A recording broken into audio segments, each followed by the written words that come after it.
اور پھر ان کے لیے دعا کر رب ارحمہما کما ربیانی صغیر۔ میں اپنے گاؤں میں ڈیرے میں بیٹھا تھا تو ایک شخص میرے پاس ہے اپنے بیٹے کو لے کر، رحم دین اس کا نام تھا، فوت ہو گیا۔ اس کا بیٹا ایک مدرسے سے فارغ ہو کر آیا تھا، مجھ سے کہتا ہے میاں صاحب، ہمیں وہاں میاں صاحب کہتے ہیں، میاں صاحب اے میرا پتر پڑھیا تو ہے پر کڑیا کوئی نہیں، ایک ان پڑھ آدمی کا تجزیہ، اے میرا پتر پڑھیا تو ہے پر کڑیا کوئی نہیں۔ دودھ جب کاڑا جاتا ہے نا تو وہ ملائی آ جاتی ہے اور وہ ذرا گاڑھا بھی ہو جاتا ہے، مزیدار بھی ہو جاتا ہے۔ تو ہمارے بچپن میں اتنے بڑے بڑے گڑھوں میں سارا دن دودھ کے نیچے اپلے وہ جلتے رہتے تھے اور وہ اتنی بڑی ملائی کی تہ اس پہ آتی تھی اور پیلا زرد ہو جاتا تھا، تو وہ بہت پسند کیا جاتا تھا پینے میں بھی، اس کی ملائی کھانے میں۔ تو جو آدمی ایک اچھے کردار والا بن جاتا تھا تو اسے کہتے تھے میاں کڑے ہویا ہے۔ اب سمجھ گئے یہ مثال؟ اے میرا پتر پڑھے آتا ہے پر کڑیا کوئی نہیں۔ میں کہا کیوں ہے؟ کہ انتا ماں پیو نال گل کرن دا ہی ول نہیں ہم، اسے تو یہ نہیں پتا کہ ماں باپ سے بات کیسے کرنا، اتنی بدتمیزی سے بولتا ہے۔ تو مٹی تے سو پڑھ کے آیا، تو میں تم سے یہ نہیں چاہتا ہوں کہ تم جاؤ تو تمہارے ماں باپ کہیں پڑھے آتا ہے پتر پر کڑیا کوئی نہیں ہوں۔ تم اپنے ماں باپ کے سامنے وخفض، جھک جاؤ، لہما جناح الذل من الرحمہ، محبت سے، جبرن نہیں، محبت سے، اور دل سے یہ دعا کرو رب ارحمہما کما ربیانی صغیر۔ جب سے میرے ماں باپ فوت ہوئے، 88 میں میرے والد فوت ہوئے، میں نے 10 نفل شروع کیے ان کے لیے۔ 2001 میں والدہ فوت ہوئی، اب ان کو بھی 20 سال ہو گئے، 21 سال۔ میں دونوں کے لیے 20 رکعت نفل روزانہ پڑھتا ہوں۔ میں بیمار ہو جاؤں تو الگ بات ہے، سر میں درد ہلکا پھلکا ہو تو میں پڑھتا ہوں، شدید ہو جائے پھر رہ جاتا ہوں۔ تو میں 1000 نفل بھی روزانہ پڑھوں تو میں والدین کا حق ادا نہیں کر سکتا۔ ایک شخص آیا، حضرت عبید اللہ بن عمیر تابعین میں سے ہیں، کہا جی میں نے خراسان سے اپنی ماں کو کندھے پہ بٹھایا اور مکے تک لا کے سارا حج اس کو اپنی کمر پہ بٹھا کے کروایا، میں نے ماں کا حق ادا کر دیا۔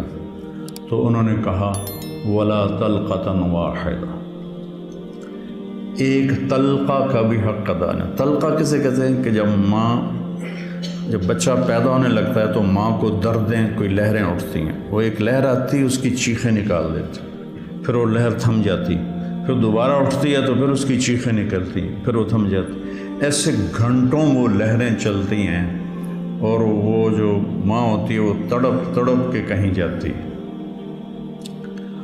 تو وہ جو بے شمار دردوں کی لہریں اٹھتی ہیں، تو انہوں نے فرمایا ابھی ایک درد کی لہر کا حق بھی ادا نہیں ہوا، ولا طلقۃ واحدہ، ابھی ایک کا حق بھی ادا نہیں ہوا۔ ایک شخص نے اپنی ماں کو حج کرایا پیدل، اور طواف میں تھا تو عبداللہ بن عمر نظر آ گئے، تو طواف سے فارغ ہو کر کہنے لگا جی میں نے ماں کو پیدل حج کرایا ہے۔ وہ کافی لمبا سفر ہے اور اس وقت پہاڑ تھے، نہ سرنگیں تھیں نہ راستے تھے، پہاڑ تھے۔ تو میں نے ماں کا حق ادا کیا، تو ان کا ولا زفرۃ واحدہ، کہ تیری ماں تجھے اٹھاتے ہوئے تھک تھک کے جو لمبے سانس لیتی تھی، یہ زفرہ ہے، کبھی ایک سانس کا بھی حق ادا نہیں۔ حضرت عمر کے پاس ایک شخص آیا، جی جیسے میری ماں نے میرے کپڑے دھوئے میں دھوتا ہوں، میرے پخانے دھوئے پخانے دھوتا ہوں، پیشاب دھوئے پیشاب دھوتا ہوں، مجھے کھانے کھلائے میں کھانے کھلاتا ہوں، میں نے ماں کا حق ادا کر دیا۔ تو حضرت عمر نے کہا نہیں۔ کہا کیوں؟ کہ کہ وہ جب تجھے پالتی تھی نا، تیرے پیشاب پخانے دھوتی تھی، تیری زندگی کے لیے دعا کرتی تھی، اور تو جب اس کے لیے یہ مشقت اٹھاتا ہے تو کہتا ہے یا اللہ جلدی بولا، اللہ تھک گیا، تو نے ماں کا حق ادا نہیں کیا۔ تو کہنا میرے نبی نے تمنا کی، میری ماں مجھے پکارتی تو میں نماز کے اندر کہتا لبیک۔ تو بچوں، اب ابھی بچے آپ کے ماشاءاللہ والدین زندہ ہوں گے، انشاءاللہ اللہ خیر کرے، کسی کا فوت بھی ہو جاتا ہے تو اللہ کی تقدیر ہے۔ تو یہ میرے رب کا ایک اس کو اتنا دہرایا اللہ نے، پورے قرآن میں دہرایا ہے، پورے قرآن میں دہرایا کہ اپنے ماں باپ کے ساتھ وہ جو وصایا ثلاث ہیں، اللہ تشرکوا باللہ شیئا وبالوالدین احسانا، وہاں بھی سورہ انعام میں 3 وصیتیں قرآن میں آتی ہیں۔ تو پہلا ہے شرک نہ کرو، اور پھر بالوالدین احسان، والدین کے ساتھ احسان کرو۔ احسان ہوتا ہے کسی کام کو سب سے اعلیٰ درجے پر کرنا، اس کا نام احسان ہے۔ هل جزاء الاحسان الا الاحسان، تو اللہ پر کوئی احسان تو نہیں چڑھایا ہم نے۔ هل جزاء الاحسان، کہ تم نے میری اطاعت کو بہت اعلیٰ درجے پہ پورا کیا، تو اب میری طرف سے تمہارے اوپر بھی بہت اعلیٰ درجے کا صلہ آئے گا، اور وہ جنت ہے۔ ابن القیم نے روایت نقل کی کہ ایک آدمی ایسے بیٹھا ہوگا تو ایک منظر، صرف ایک منظر کو دیکھنے میں اسے سالہ سال گزر جائیں۔ 70 سال کا مطلب ہوتا ہے بہت زیادہ، وَإِن تَسْتَغْفِرْ لَهُمْ 70 مَرَّةً، پتہ نہیں کتنے سال وہ ایسے بیٹھا اس میں گم مزہ لیتا رہے گا، مزہ لیتا رہے گا، مزہ لیتا رہے گا۔ یہ تو تھوڑی دیر کے بعد ہماری طبیعت بھر جاتی ہے، بس یار بس۔ پہلی دفعہ میں گیا کینیڈا تو میں نے خود کہا نیاگرا فال جانا ہے، دنیا کی سب سے بڑی جو آبشار ہے وہ نیاگرا ہے، عجب اللہ کی قدرت ہے، دیکھ کے حیرانی ہوتی۔ تو ہم شوق سے گئے۔ دوسری دفعہ کینیڈا گیا تو میں نے نہیں کہا، مقامی لوگوں نے کہا نیاگرا چلے، میں نے کہا چلو، چلے گئے۔ تیسری دفعہ میں کینیڈا گیا تو انہوں نے کہا جی نیاگرا چلے، میں کہا ویکھ لیا، بس کرو ہن کی ویکھنا، ایک دل بھر گیا۔ جنت میں ایسا نہیں ہوگا، ہر لمحے سما بدلتا جائے گا، ہر لمحے۔ هل جزاء الاحسان الا الاحسان، تو لہذا اس میں گم ہو کے مست ہو جائے تو اللہ کہیں کہ میرا بندہ ایک ہی چیز میں گم ہو گیا، اسے کوئی اور مزہ کراؤ، اس کوئی اور مزہ کراؤ، تو ایک دم اس کے کندھے پہ ہاتھ لگے گا ایسے، جو یوں مڑ کے دیکھے گا تو ایک لڑکی ہوگی اس کو دیکھتے پورا یوں مڑ جائے گا، وہ کہے گی اما لک فینا من رغبۃ، آپ کو ہماری کوئی ضرورت ہے؟ میں قربان جاواں، ضرورت تو بڑی ہے۔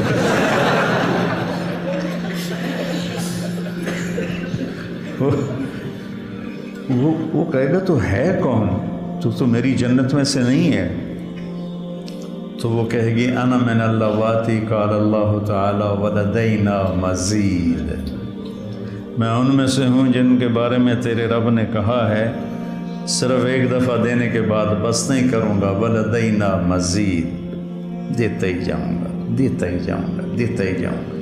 هل جزاء الاحسان الا الاحسان، تو وبالوالدین احسان کہا ہے، خدمت نہیں کہا، اچھا سلوک نہیں کہا، سب سے اعلیٰ درجے کا جو سلوک تم کر سکتے ہو کرو۔ میرے والد تبلیغ کے مجھے گھر سے نکالا تو قائل کیسے ہوئے؟ جب میں رائمنڈ سے آتا تو ان کو جسمانی خدمت کرتا تھا، حالانکہ نوکر ہوتے تھے، دبانے والے، تیل لگانے والے، سارے کام کرنے والے، لیکن جب وہ رات کو لیٹتے تو میں نوکروں کو بھگا دیتا اور میں اکیلا ان کو دباتا تھا، پر ان کے سر میں تیل لگاتا تھا۔ اس خدمت نے ان کے دل کو رام کر دیا، کیونکہ پہلے میں ذرا گستاخ تھا، بدتمیز تھا۔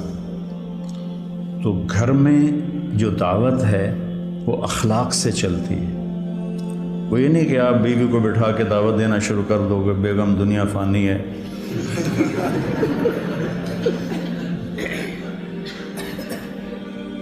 تو گھر میں جو آپ کا سکہ جمے گا جھک جانے سے جمے گا.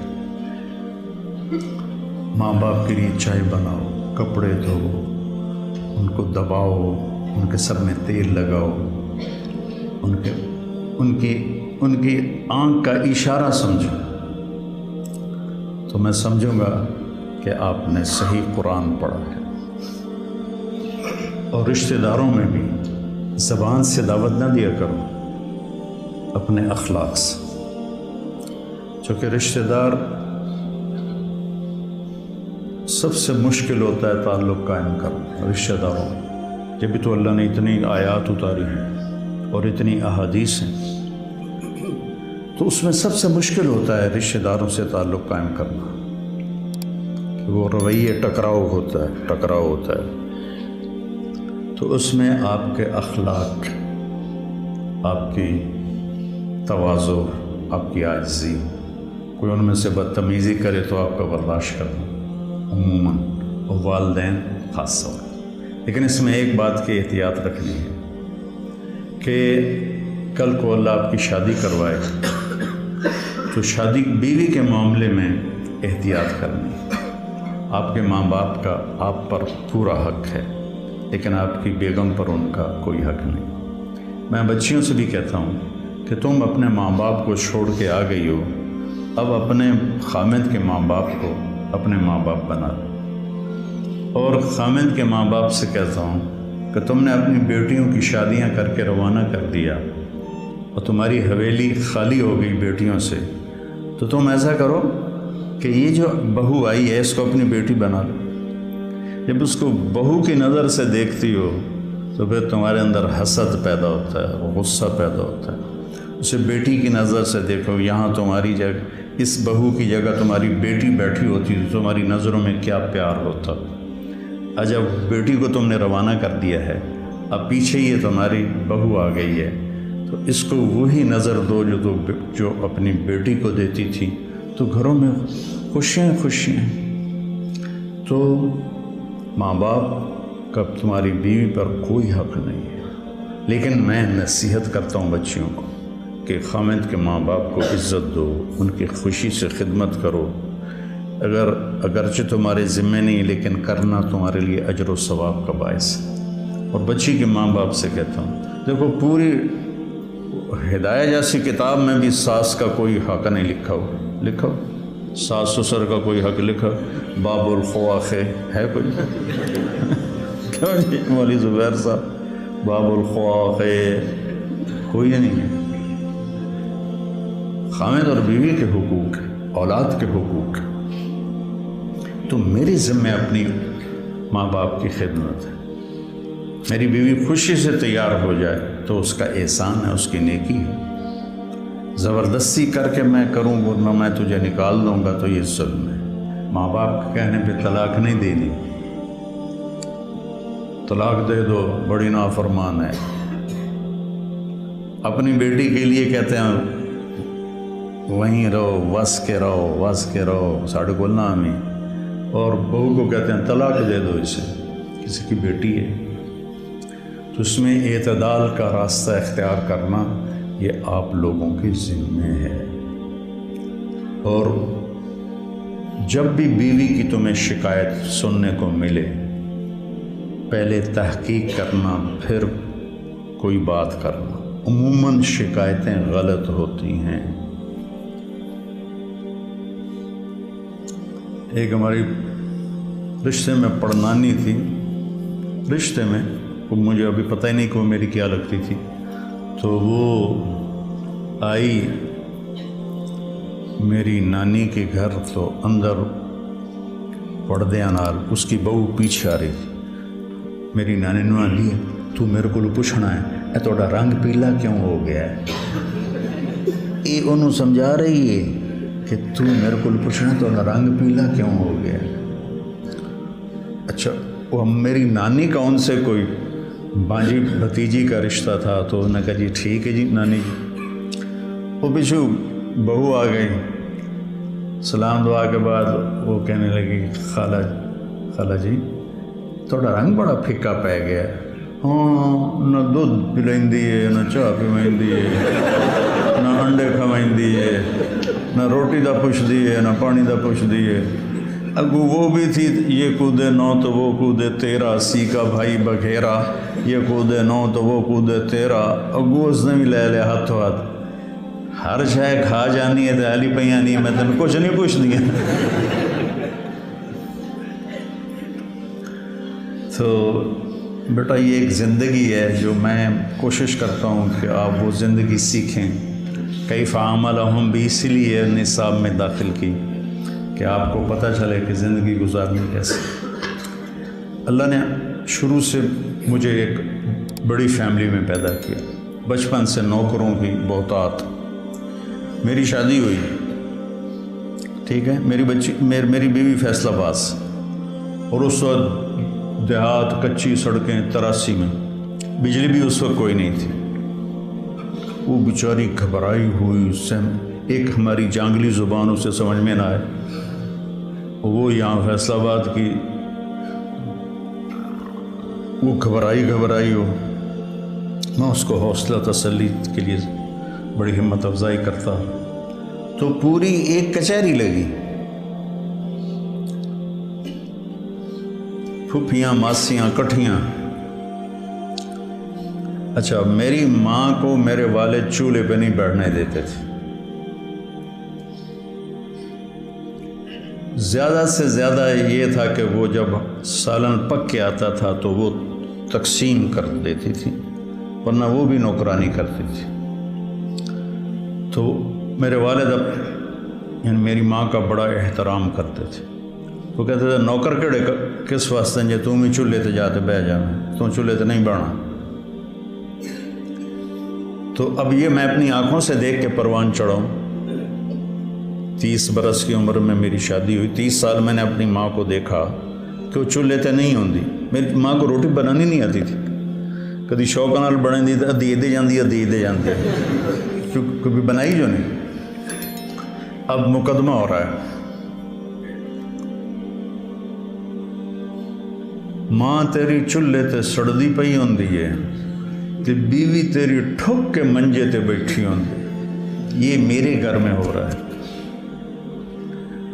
ماں تیری چولہے تے سڑدی پئی ہوندی ہے تے بیگم تیری ٹھک تے منجی تے بیٹھی ہوندی ہے۔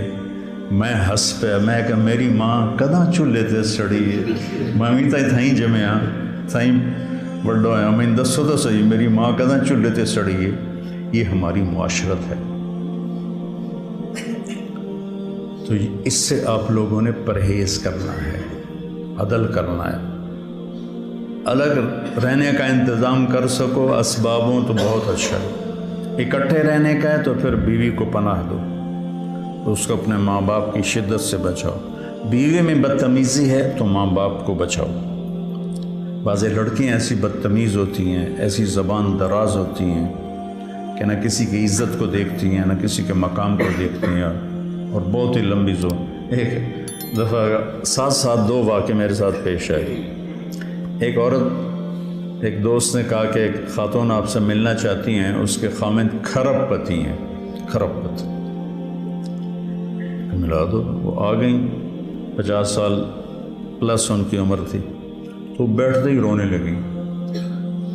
ایسا ہوتا ہے ابھی پہلے کوئی دکھڑا سنائے پھر وہ بیٹھتے ہی رونے لگے کہ لوگ سمجھتے ہیں میں بڑی خوش قسمت ہوں، بڑے مالدار کی بیگم ہوں، لیکن میں اس دولت کو کیا کروں، میرے خامند کا سلوک ہی اچھا نہیں میرے ساتھ، تو میں اس دولت کو کیا کروں۔ ٹھیک، اس سے کوئی چند ہفتے بعد میں کراچی جا رہا تھا، جہاز میں ایک نوجوان بڑا خوبصورت میرے پاس آ گیا، کہنے لگا مولانا صاحب اللہ نے مجھے سب کچھ دیا ہے، رزق دیا ہے، گھر دیا ہے، دولت دی ہے، لیکن میں اپنی بیوی سے اتنا تنگ ہوں، اس کی 30 فٹ لمبی زبان ہے۔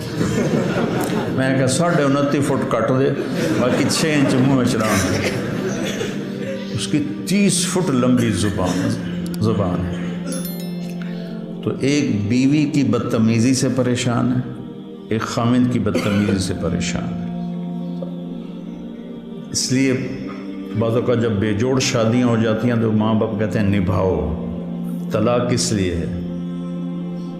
طلاق اس لیے ہے کہ اگر خامد بدتمیز ہے تو ان کی عادت نہیں بدلے گی، بچی کو فارغ کرا لو۔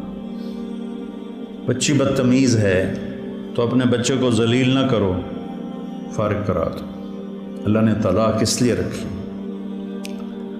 تو میرے عزیزو، یہ زندگی کے اسباق ہیں جو اتنے ہی ضروری ہیں جتنے ہم باقی اسباق کو پڑھتے ہیں۔ کوئی منتظر ہے آپ کی زکوٰۃ کا تاکہ وہ افطار کر سکے اپنا سال بھر کا روزہ۔ مستحق افراد تک راشن پہنچانے میں MTJ فاؤنڈیشن کا ساتھ دیں۔ تقسیم رحمت رمضان راشن پروگرام